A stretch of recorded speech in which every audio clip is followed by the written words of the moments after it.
Hello and welcome back to My Own Worst Enemy, an unboxing here. This is Prelude to Vicksburg, Chickasaw Bayou, December 26th through December 29th of 1862. This is a battle that took place about 7 or 8 months to the actual fall of Vicksburg. And this is from Revolution Games. And this is the Battle of Chickasaw Bayou. And it says it was a missed opportunity for the Union Army in its desire to crush the rebellion. If Union General Sherman had proceeded with haste, the Federals could have captured Vicksburg and delivered a masterstroke against the rebels ashore 7 months before Vicksburg actually surrendered on July 4th of 1863. Historically, the Union took 4 days to launch their grand assault, giving the Confederate defenders in their trenches ample time to receive much-needed reinforcements. Also gave them time to entrench or reinforce those trenches to prepare for that assault. Now, whether or not, if Sherman had moved faster or not, that it would have changed things, I don't know. And I guess that's what this game is going to explore. This one is designed by Stephen Oliver. The developer is Melvin Deal.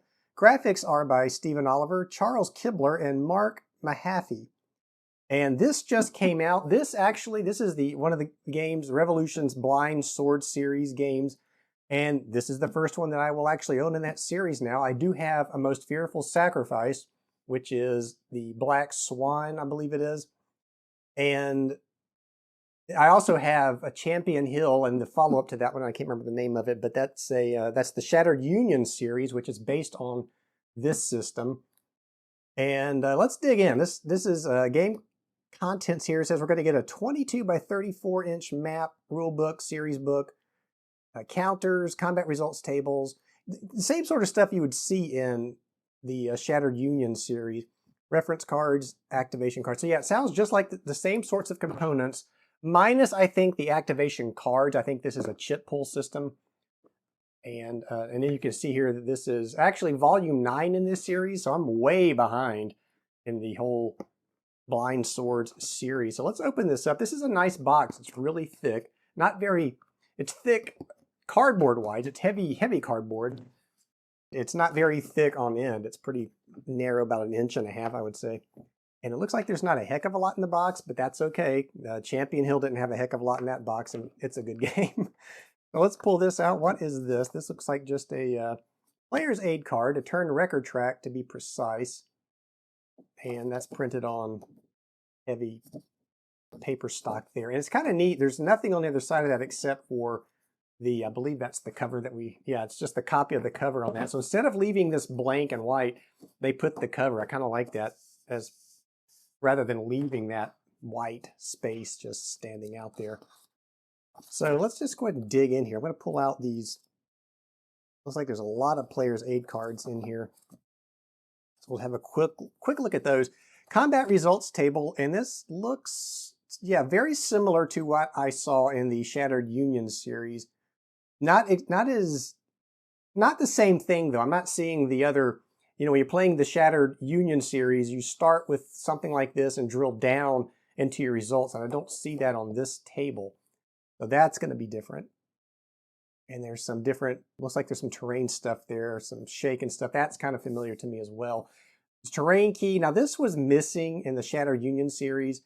A terrain key was not provided with that game. And I looked in the follow-up game and still no terrain key in the box. So kind of a missed opportunity there for that game. But this one has it, so I like to see that. And here's the cohesion test tables. And this is what I was talking about that would have been with this table in the Shattered Union series, but it looks like we do have that back here, at least some form of that. It does look different.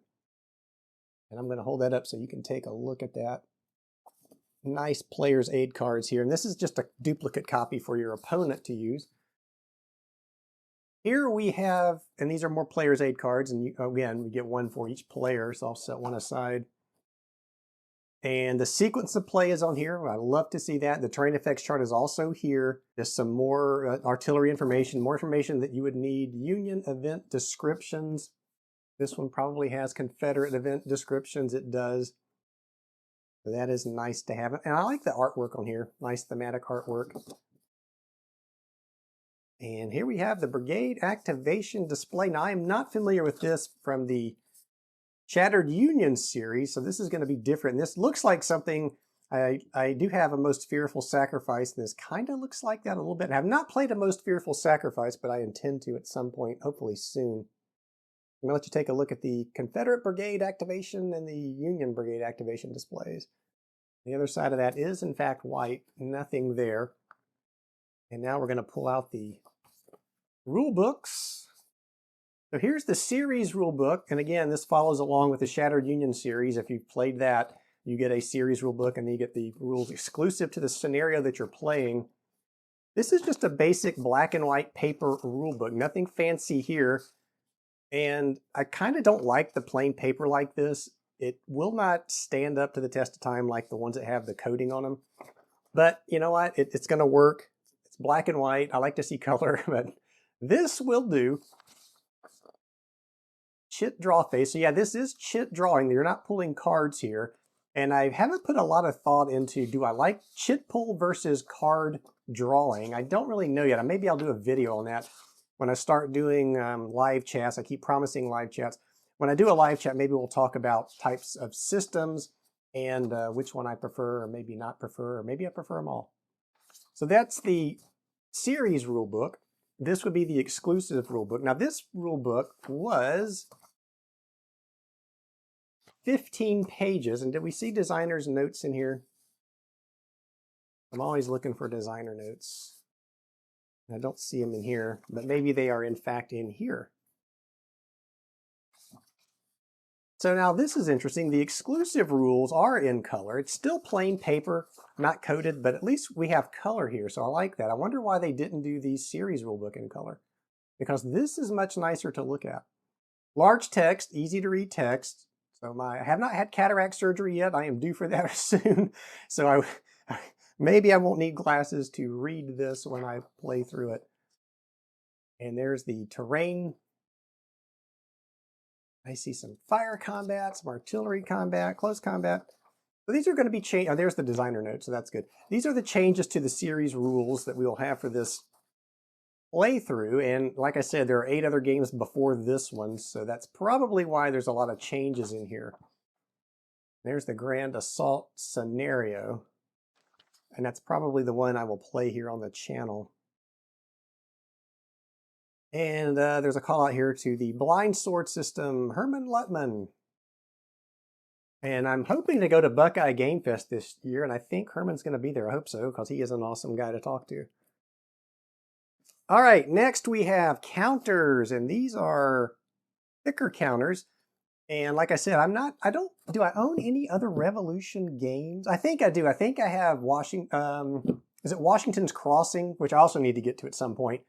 So yeah, I do have another Revolutions game, Washington's Crossing, and I think the counters are pretty much the same. These are, it looks like the little bit larger counters.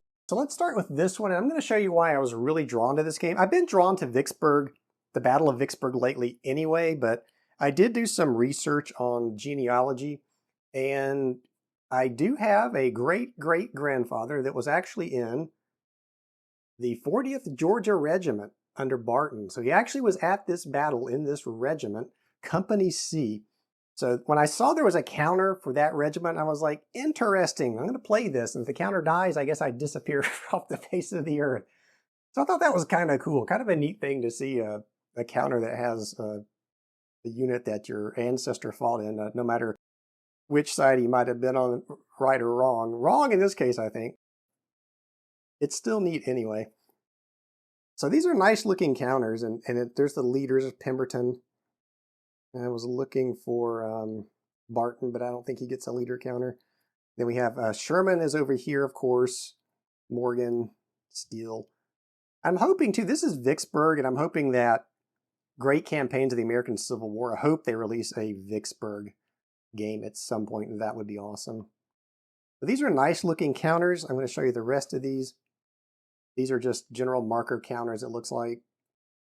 Shaken and Disrupted. Now that is also familiar from the Shattered Union series. You do have Shaken and Disrupted results.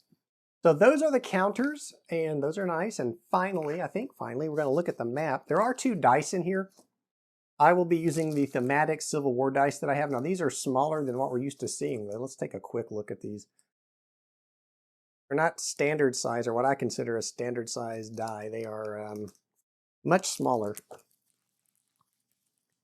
But they're rounded corners, so they're going to roll good.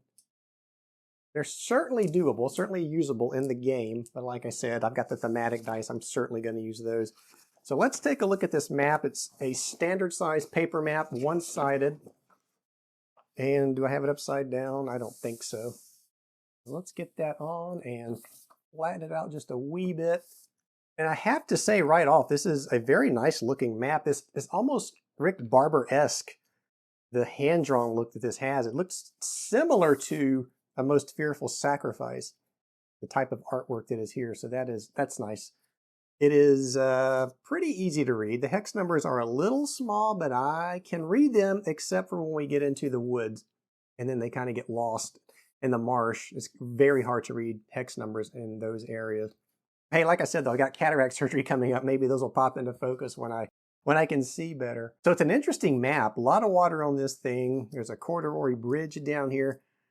Swamps. Looks like we have a lot of stuff to deal with, and we deal with it we will. It's a nice looking map, though. I really like the art style here. All right, so that's a quick look at, I wanted to do this unboxing, Prelude to Vicksburg from Revolution Games. And like I said, this is volume 9. I have not played a Blind Swords game yet. This will be the first, and I'm really looking forward to trying this one out. It gets very, very high praise from gamers that I have talked to, and it's just an awesome system. And like I said, I played, you can check it out on the channel, I played Champion Hill. That is the Shattered Union series, which is very similar to this series. And that's an awesome game. It is so much fun. It is card pull, card activation. I don't mind that at all, though. I like it. It works. I don't know which I like better. Like I said, we're going to try the chit pull system with this game and see how it compares. Like I said, I will do a discussion of that at some point, hopefully.